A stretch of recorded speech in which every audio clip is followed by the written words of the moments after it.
وداع مؤلم للراحل أسامة فلوح، مأساة تهز الدار البيضاء.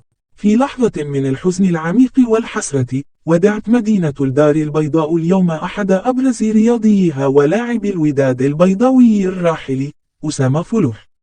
انتقلت روحه الطيبة إلى السماء، تاركة وراءها أثرا عميقا في قلوب الجميع. أسامة فلوح الذي عاش وتنفس كرة القدم بكل شغف وإخلاص، كان لاعبا مميزا وقدوة للشباب في المجتمع. ولد في أحضان هذه المدينة ونشأ وترعرع وسط حب الأهل والأصدقاء، وكرس حياته لخدمة الرياضة والوطن.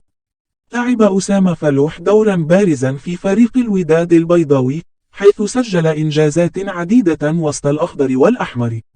كان له الدور الكبير في تحفيز زملائه ودعمهم خلال المباريات الصعبة، وكان دائما يظهر الروح الرياضية العالية والاحترام لخصومه. رحيل أسامة فلوح يشكل خسارة كبيرة للرياضة المغربية وخاصة لجماهير الوداد البيضاوي.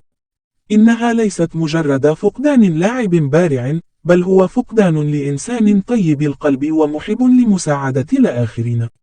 في الوقت الذي نشعر فيه بالحزن العميق، يجب علينا أيضا أن نحتفل بحياة أسامة فلوح وإرثه الرياضي الذي سيظل خالدا. إنه درس للإصرار والتفاني ودعم